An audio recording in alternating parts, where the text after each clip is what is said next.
सादर नमस्ते।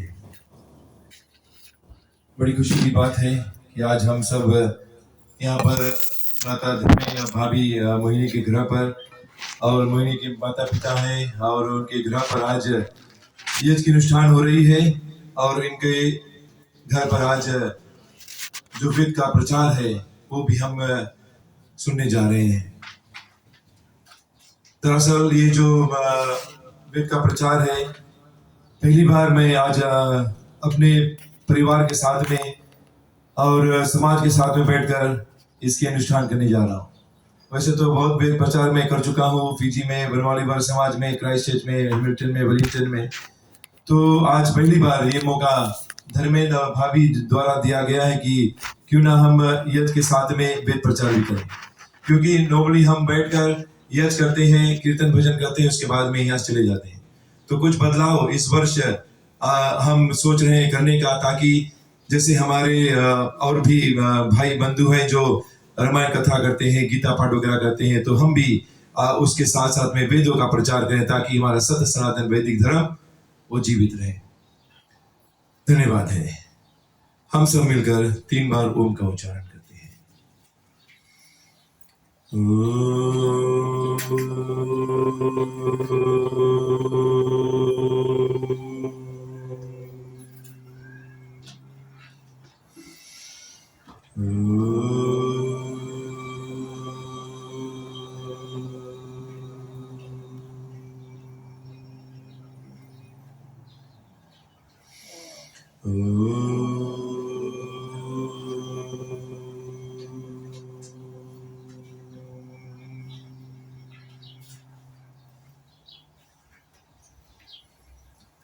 ॐ स्तुतामया वरदा वेदमाता प्रचोदयन्ता पावमानी द्विजानाम् आयुः प्राणं प्रजां पशुं कीर्तिं द्रविणं ब्रह्मवर्चसं मह्यं दत्त्वा व्रजत ब्रह्मलोकम्।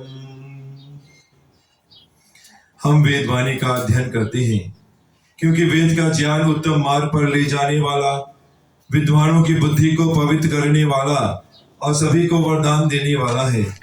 इस ज्ञान को पाकर आयु, प्राण, प्रजा, पशु, कीर्ति, धन, वैभव तथा ब्रह्म तेज को बढ़ाते हुए हम मुक्ति को प्राप्त करें।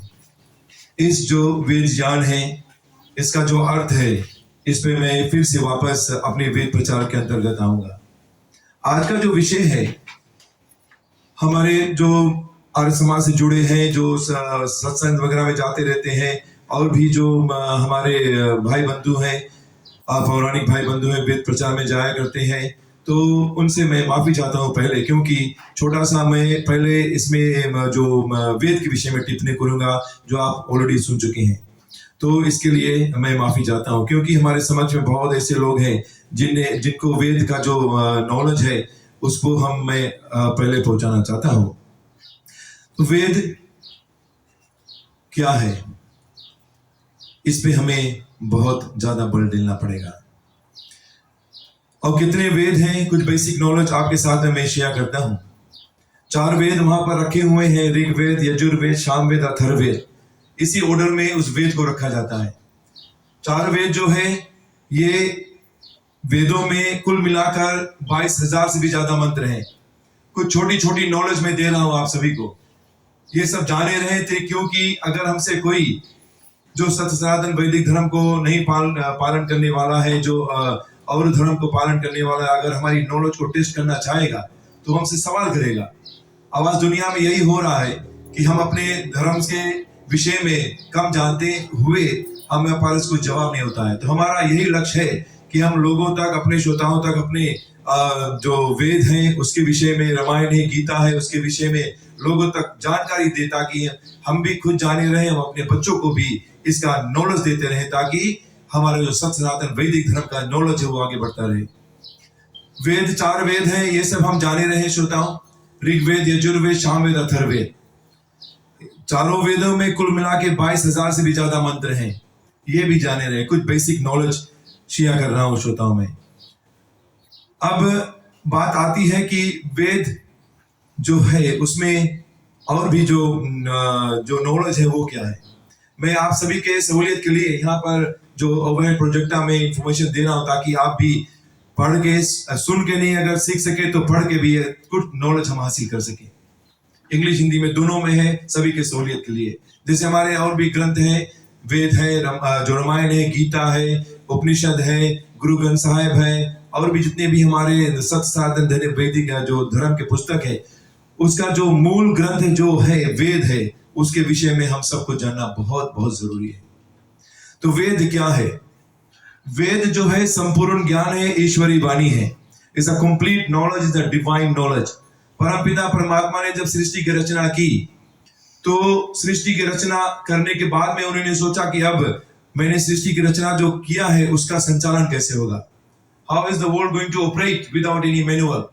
When a company makes a product like a mobile phone, any product, before they launch that product or before they make that product, they make a manual, operating manual.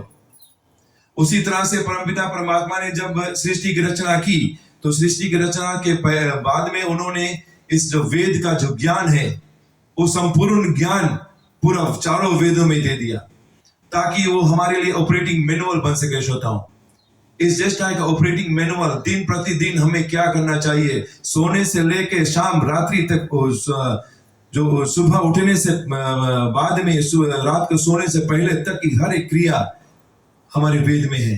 कि हमें सोने सवेरे उठकर यह जो प्रार्थना करता है, सुबह शाम को खाट में जाने से पहले 6 मंत्रों का पाठ करना है। उसके अंतर्गत हम जितने भी क्रिया करते हैं, दिन भर में हमारा दिनचर्या है, उसके विषय में हर एक प्रकार से वेदों में उसका जो डेफिनेशन दे दिया गया है वेद में। तो वेद थर्ड इंफॉर्मेशन दे रहा हूं।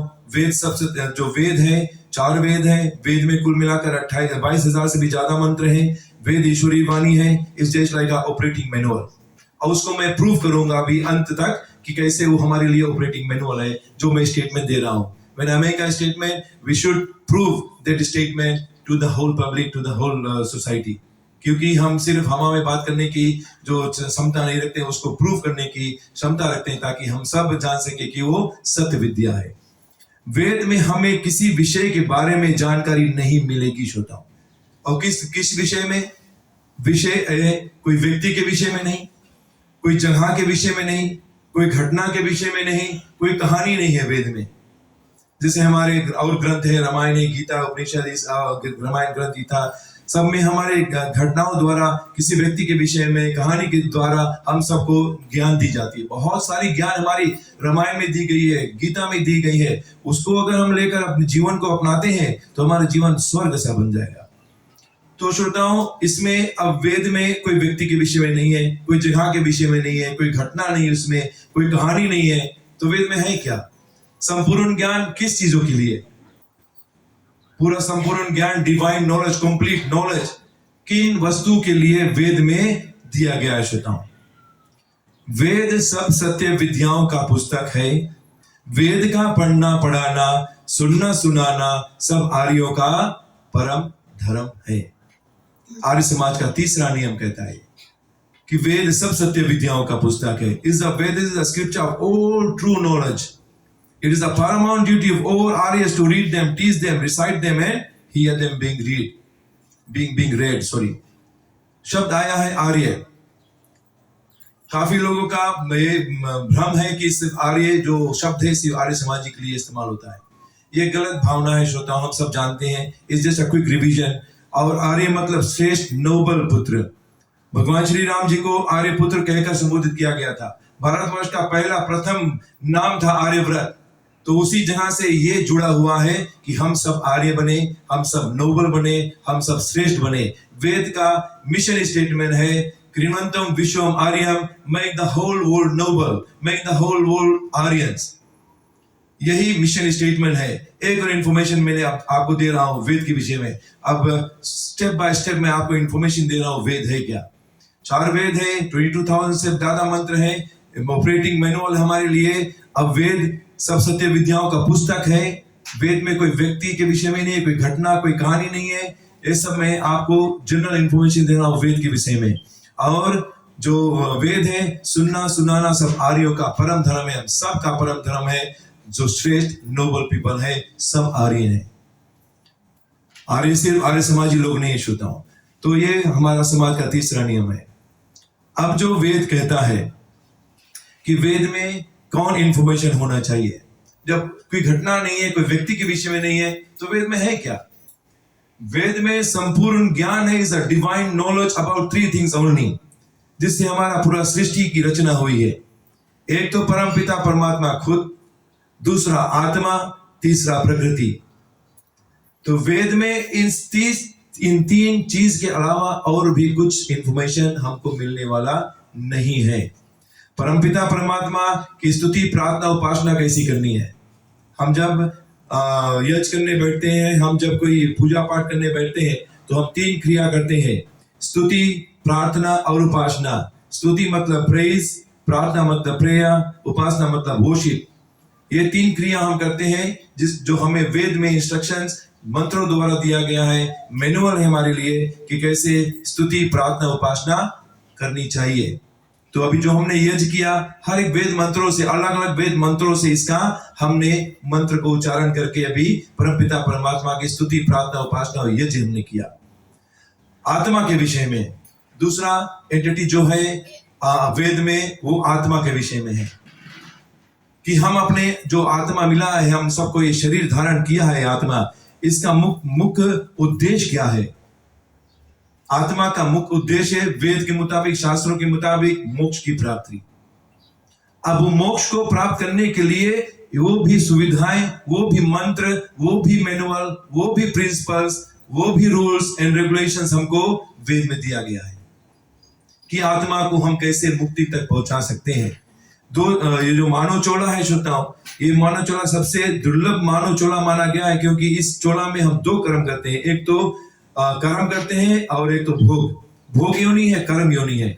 इस योनि द्वारा हम अपने आत्मा को मोक्ष तक पहुंचा सकते हैं, लेकिन उसके लिए हमको परिश्रम करना पड़ेगा, उसके लिए हम सबको काम करना पड़ेगा, मेहनत करना पड़ेगा।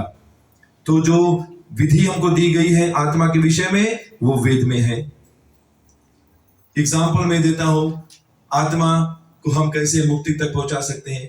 वेद में दिया गया है कि किसी चीज का जो कार्य होता है 100% होता है, और उसमें दिया गया है कि हम अगर जीवन काल में, अपने जीवन काल में अगर कर्म करते हैं और 50% लेटर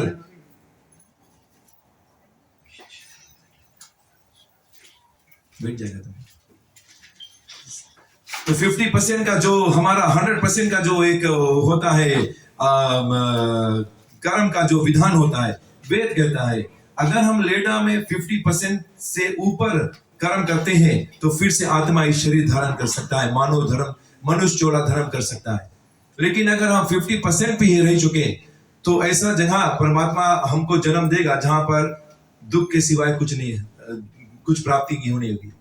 तो वेद कहता है कि हमारा जो कर्म है वो एटलीस्ट 75-80% से ऊपर हो, ताकि ये चोला हमको फिर से एक बार फिर मिले, मानव चोला।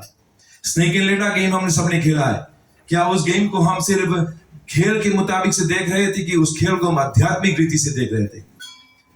हम जब स्नेक एंड लेडर गेम शुरू करते हैं तो उसमें हमें पहला नंबर 6 पढ़ाना पड़ता है, तब वो गेम शुरू हो सकता है। लेकिन उस 6 को पढ़ाने के लिए हम कितनी बार मेहनत करते हैं, कितनी बार कोशिश करते हैं, तब वो हमको 6 की जो डाइस में 6 मिलता है, तब स्नेक एंड लेडर शुरू कर सकते हैं।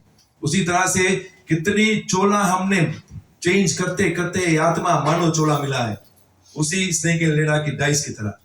तो ये चोला जब मिला है हम सबको श्रोताओं, तो इस चोले द्वारा हम अपने कर्म, गुण, कर्म और स्वभाव को अच्छा रखते हुए जीवन में हम मुक्ति को प्राप्त कर सकते हैं।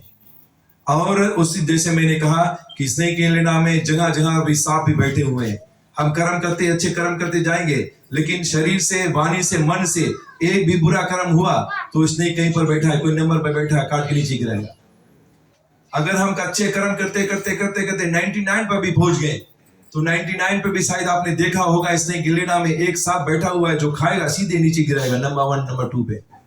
तो वहां तक पहुंचते पहुंचते भी अगर मन, वाणी और वचन से कोई एक बुरा कर्म हमने किया तो उसी स्नेक एंड लेडर की तरह 99 से नीचे गिरेंगे तो फिर पता नहीं कहां जाएंगे। और जब गिरेंगे, अगर कोई जानवर है तो पेड़ पौधा के योनि में चले गए, तो वहां कोई कर्म नहीं है हमारा।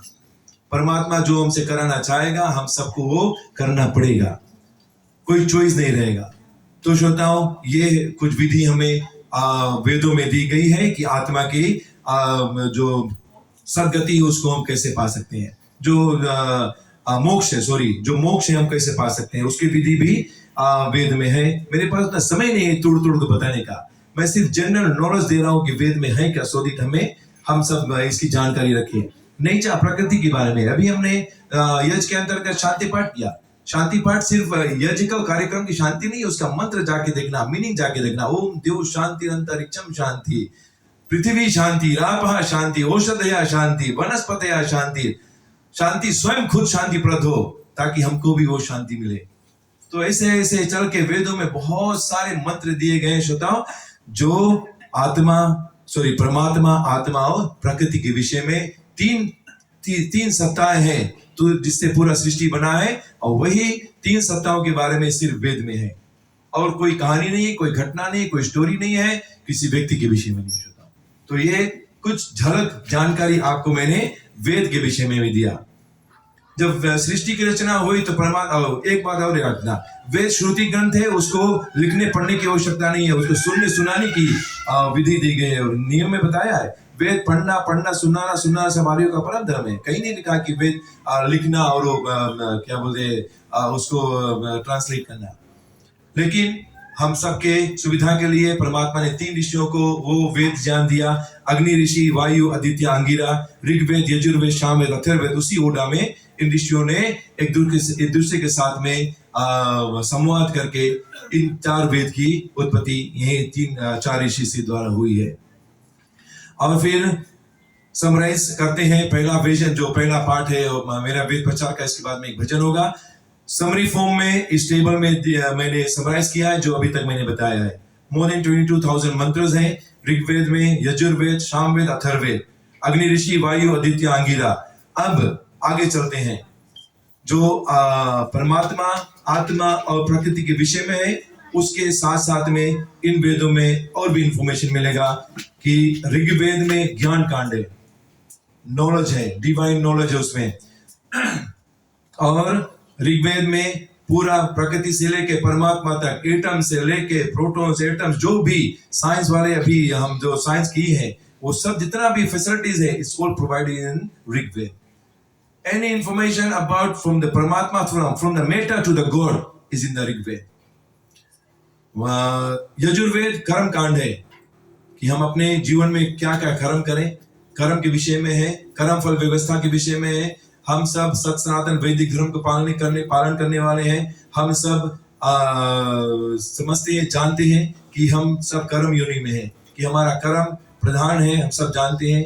तो 50% से ऊपर का लेना जो है 50% से ऊपर रखो, 50% में नहीं रखना। जब पंडित बताया गया ना, पता नहीं कहाँ जन्म ले लिया, ठीक है ना। तो 50% में रखना, कर्म एटलीस्ट 80% से ऊपर रखो, ताकि वो स्नेक एंड लेडर गेम जो हम खेलते हैं उसमें हम बार बार फंसे नहीं।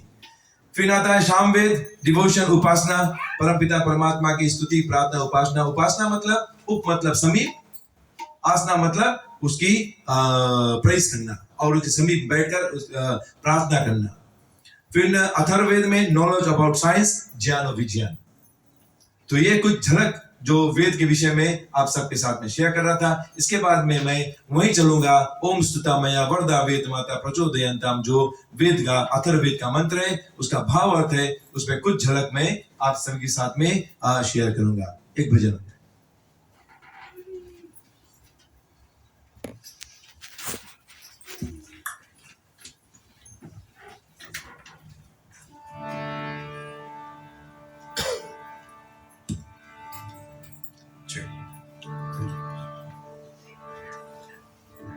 हर कोई शुभ कार्य यज्ञ से ही शुरू होता है, और यज्ञ और वेद बिल्कुल जुड़ी हुई है सब साथ में। और वेद कहता है कि 5 महायज्ञ हैं। उन 5 महायज्ञ के विषय में मैं आपको संगीत में सुनाता हूँ।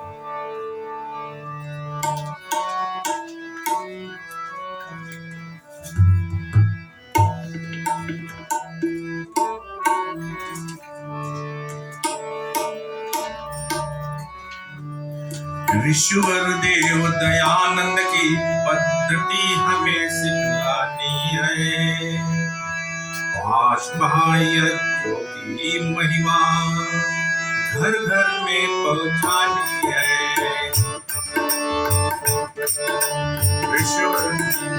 ईश्वर देव दयानंद की पद्धति हमें सिखानी है। पांच महायज्ञों की महिमा घर घर में पहुंचानी है।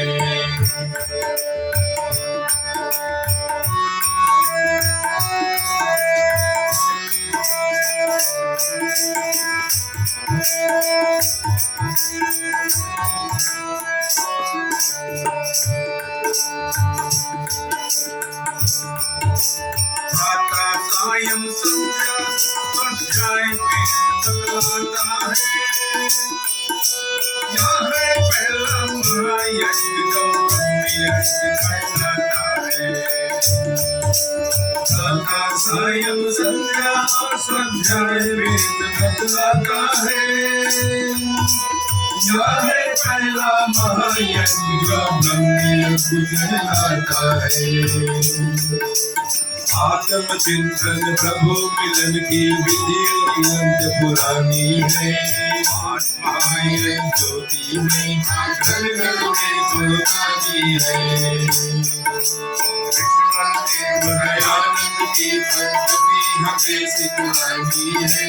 पांच महायज्ञों की महिमा घर घर में पुरानी है।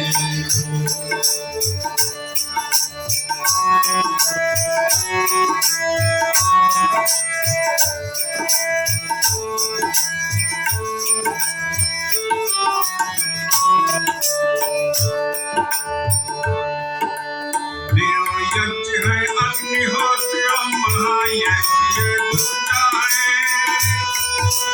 किसी से होती जड़ के तन भूमि सच्ची पूजा है।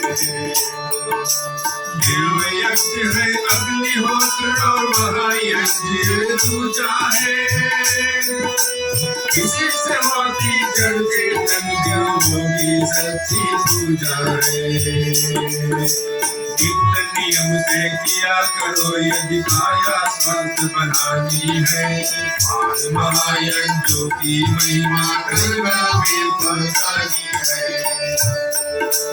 ईश्वर देव दयानंद की पद्धति हमें सिखलानी है। पांच महायज्ञों की महिमा घर घर में पहुंचानी है।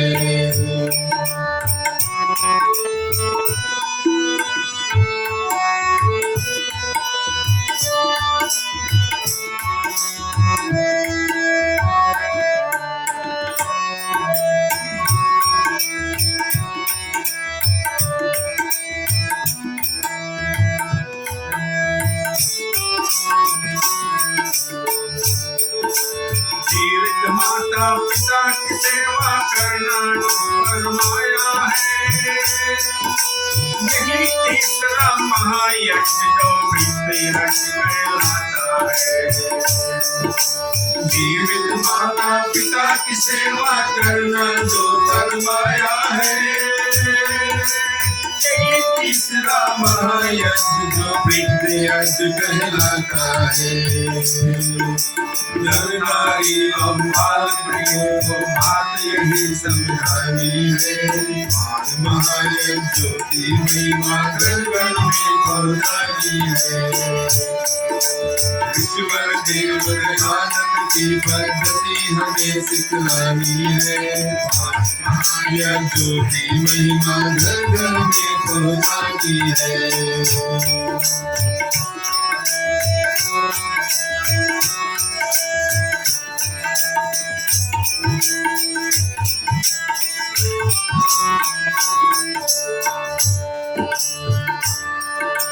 महायज्ञ बलवेश्वर को चौथा यज्ञ समझ लेना।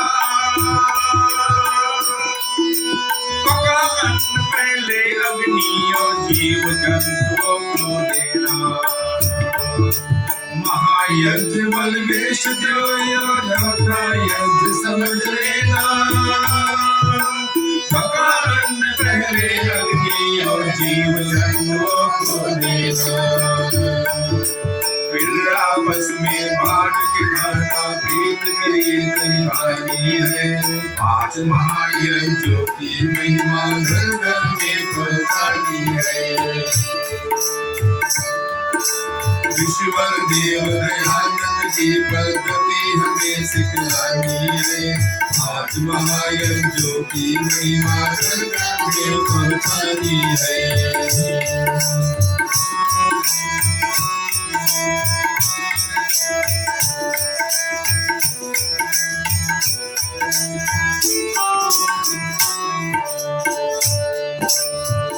पांचवें महायज्ञ को अतिथि यज्ञ कहते सारे। सन्यासी विद्वानों की घर पर सेवा करना प्यारे। पांचवें महायज्ञ को अतिथि यज्ञ कहते सारे। सन्यासी विद्वानों की घर पर सेवा करना प्यारे। जहाँ ये पांचों महायज्ञ हो आगर स्वर्ग निशानी है। पांच महायज्ञों की महिमा घर घर में पहुंचानी है। ईश्वर देव दयानंद की पद्धति हमें सिखलानी है। पांच महायज्ञों की महिमा घर घर में पहुंचानी है। घर घर में पहुंचानी है।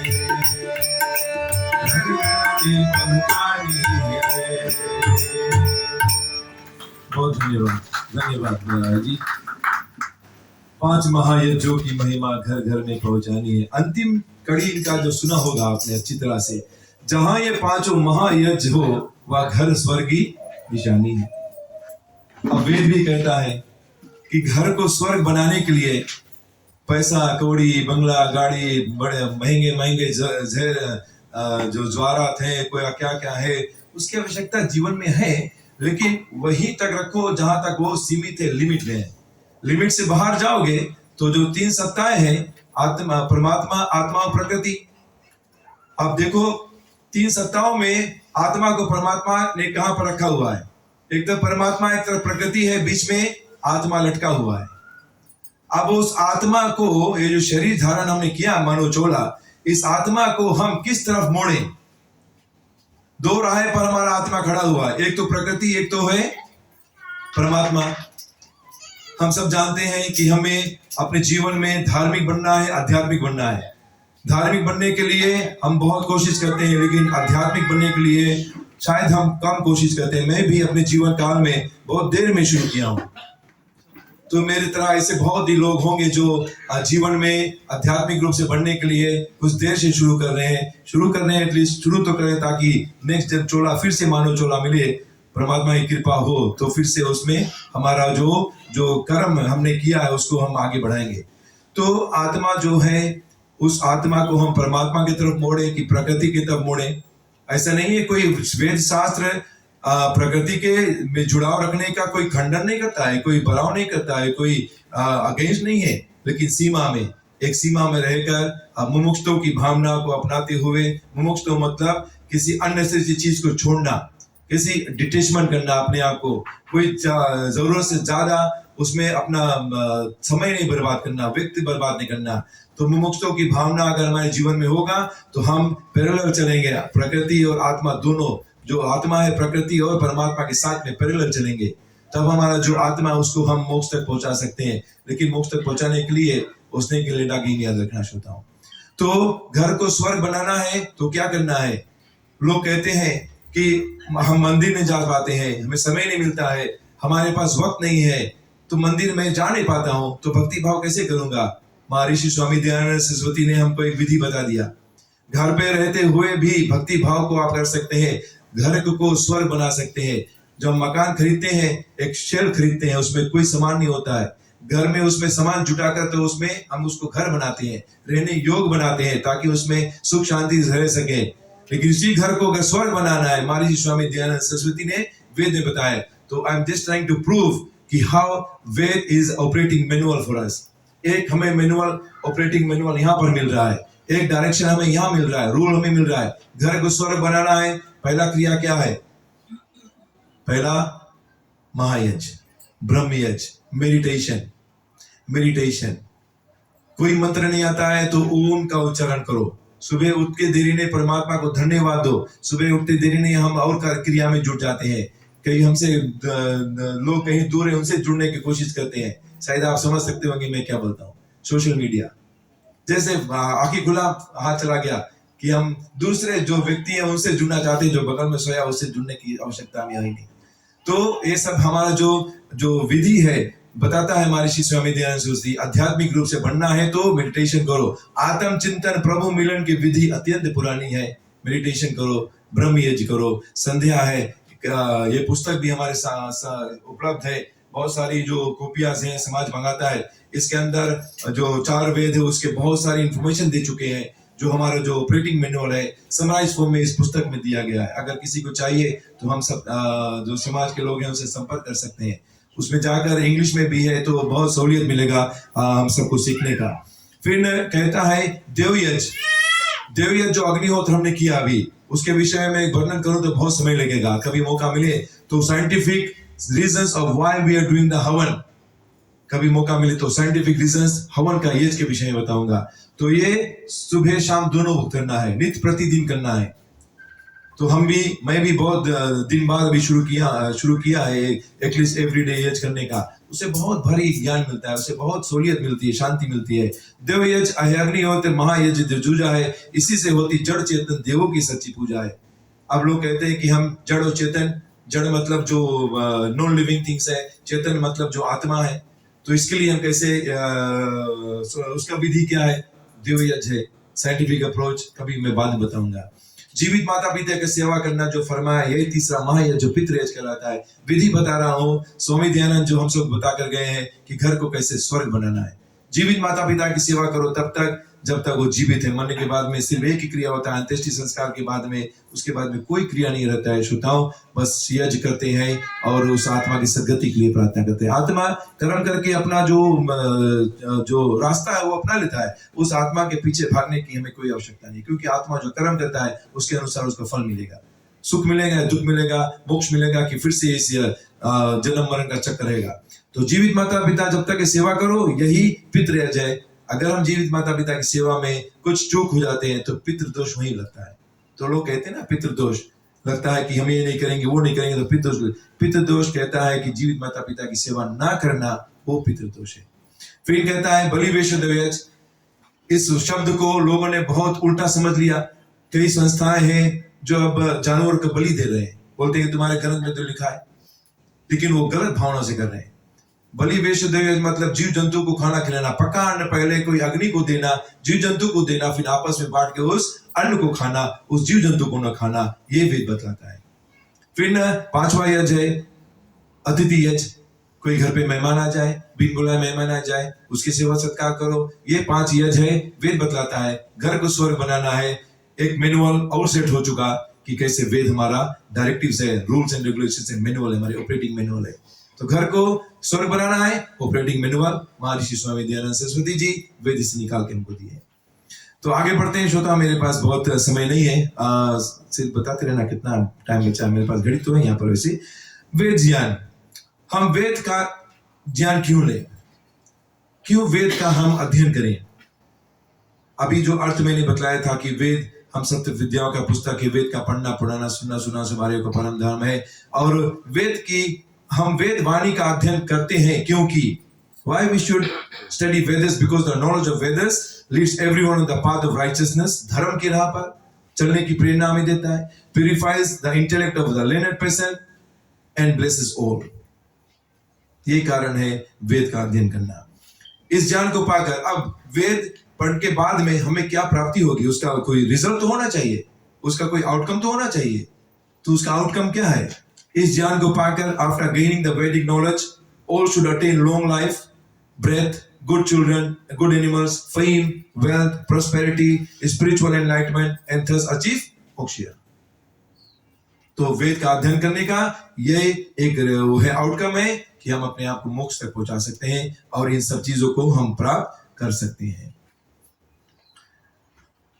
फिर ये जो व्यक्ति है इसको हम बार बार धन्यवाद देना चाहते हैं, क्योंकि ये जो महर्षि स्वामी दयानंद सरस्वती जी जो अपने जीवन काल में वैराग लेकर अपने घर द्वार को छोड़कर बहुत धनी घराने से ये व्यक्ति थे, तो इन्होंने अपने जीवन काल में उस रास्तों को अपनाते हुए वेद का जो नॉलेज है वो हम तक पहुंचाने की बहुत कोशिश की, बहुत परिश्रम किया। तो इसको बारंबार प्रणाम है, बारंबार नमन है और धन्यवाद है कि परमात्मा ने इस ऐसे शुद्ध आत्मा को हम तक भेजा था, ताकि आज जो हम वेद का जो ज्ञान बांट सकते हैं इसी महर्षि स्वामी दयानंद सरस्वती के द्वारा कर सकते हैं। और इस वेद ज्ञान को बढ़ाने के लिए और भी प्रचार करने के लिए इसने आर्य समाज की स्थापना की थी 10 अप्रैल 1875 में। आर्य समाज का और भी रीजन था फॉर्म करने का, कि जो आर्य समाज है उसका जो उद्देश्य है, इस समाज का उद्देश्य करना हमारा जो बताता है एक नियम है, सत्य को ग्रहण करने और सत्य इस काम का संसार का उपकार करना इस समाज का मुख्य उद्देश्य है। संसार का उपकार करना सिर्फ आर्य समाजियों का नहीं, सत्य सनातन वैदिक धर्म का नहीं, पूरे संसार का निर्माण करना। The prime objective of Arya Samaj to do good to all in the world, that is to promote physical, spiritual and social good of everyone. तो ये भी वेद में हमें इंफॉर्मेशन मिलता है। तो महर्षि स्वामी दयानंद सरस्वती जी को बहुत बहुत प्रणाम और बारंबार धन्यवाद है। ऋग्वेद है, कुछ झलक में दिखलाता हूं। I am trying to prove कि कैसे वेद हमारा ऑपरेटिंग मैनुअल है, ये आप जानने की कोशिश करें। आज हमारा वही मुख्य उद्देश्य है कि I am trying to prove how Veda is the operating manual हम सब के लिए। ऋग्वेद है, जैसे मैंने कहा, सब पदार्थों की स्तुति प्रेज होती है, meta from God to earth. This is the reason why we should read Rigveda first. अगर हम परमपिता परमात्मा से, प्रकृति से लेकर परमपिता परमात्मा तक हमारे पास इंफॉर्मेशन नहीं है, तो हम जो और 3 वेद हैं उसके विषय में हम जो लॉस्ट हो जाएंगे, इंफॉर्मेशन पूरा मिलेगा नहीं। तो ये रीजन है why we should read Rigveda first, because it is got the information from the meta up to the God to the earth. तो इस रीजन से ऋग्वेद का पढ़ना पहला प्रथम हमारा कर्तव्य है। ऋग्वेद जिसमें सब पदार्थों, matter from God to earth के गुणों यानी क्वालिटीज के और स्वभाव, कैरेक्टर्स एंड पर्सनालिटीज का वर्णन किया गया है। यजुर्वेद है, कर्म कांड है, सिर्फ झलक में दिखा रहा हूं श्रोताओं। सामवेद है, उपासना कांड है कि परमपिता परमात्मा की उपासना कैसे हम विधि उसमें बताई गई है उपासना कांड में। अथर्ववेद, धर्म अर्थ काम और मोक्ष 4 लक्ष्य हैं हमारे जीवन के। धार्मिक रीति से जब विवाह संस्कार कराते हैं तो 4 परिक्रमा होता है, ठीक है ना, 4 परिक्रमा होता है। 4 परिक्रमा का वही उद्देश्य है, धर्म अर्थ काम और मोक्ष। पहला परिक्रमा धर्म के लिए कि जो दंपति है धार्मिक रीति से अपने जीवन को आगे बढ़ाए, और धार्मिक रीति से आगे जीवन बढ़ाएंगे तो हम जीवन में कोई असत्य काम नहीं करेंगे, कोई चोरी नहीं करेंगे। अर्थ कमाने का विधि है धार्मिक अनुसार, प्रेम पूर्वक, बुद्धि पूर्वक, पसीना बहाकर, मेहनत करके इस रास्ते से धार्मिक रीति से धन को कमाए, ताकि उस धन हमारे जीवन में और भी बढ़ंती लाए। तो धर्म अर्थ, धार्मिक रीति से अर्थ को कमाए। जो अपने पैसा है, जो बंगला है, गाड़ी है, कौड़ी है, जो मटेरियल थिंग है, उसको धार्मिक रीति से कमाना चाहिए, ये वेद का आदेश है। फिर उसी धार्मिक रीति से उस अर्थ को काम में लाना चाहिए। ऐसा ना हो कि बहुत ज्यादा पैसा का बंगला गाड़ी हो चुका तो उसको हम मिसयूज करें, ये वेद विरुद्ध है। वेद कहता है कि धार्मिक रीति से उस अर्थ को भी इस्तेमाल करें, उस चीज को भी ये प्रयोग में लाए, ताकि उससे हमें शांति मिले। और मोक्ष तो हम जानते हैं, सल्वेशन। एक और बात बताना चाहता हूं श्रोताओं, शायद आपको ये पता नहीं होगा, जब आत्मा मोक्ष तक पहुंच जाता है तो उसका अवधि जानते हो कितना है? कई बार मैंने शेयर किया है समाज में। उसका अवधि है 311,040,9 उतना बिलियन ईयर्स वो आत्मा कोई शरीर धारण नहीं करेगा। ये वेद बात है, मेरी कोई भी वाणी नहीं सुनता हूं, इसका प्रूफ भी हमारे पास है।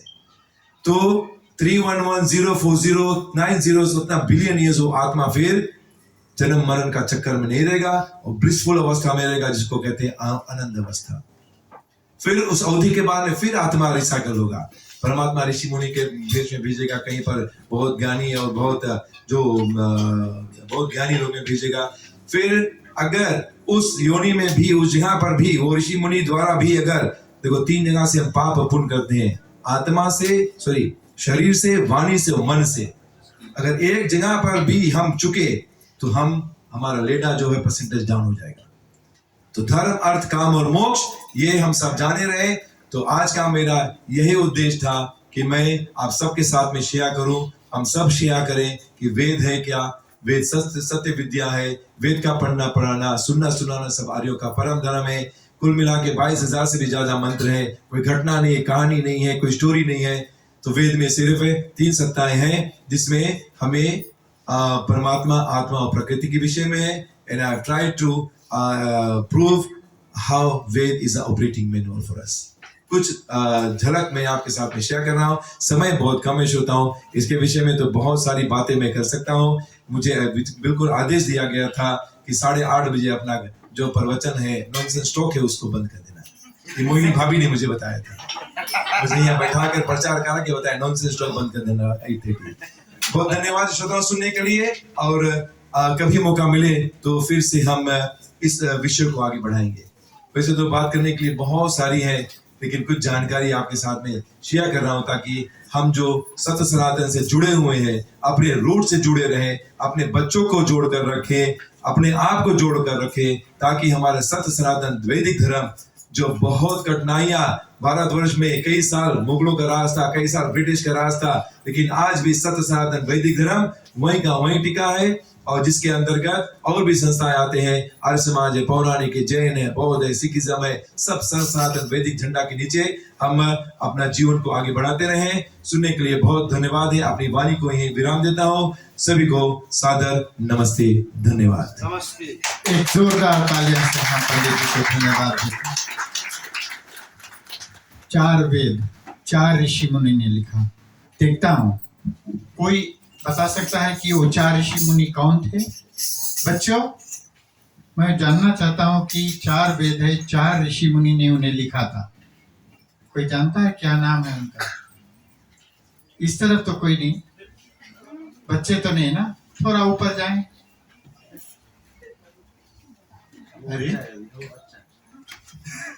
ठीक है, अच्छा बेटे जी आप ही बता दो। अग्नि, वायु, आदित्य, अंगिरा। करेक्ट, सही बोला आपने। ठीक है, जैसे कि हमने बताया था कि हम पूरा प्रोग्राम को समय पर समाप्त करेंगे। अब बारी आती है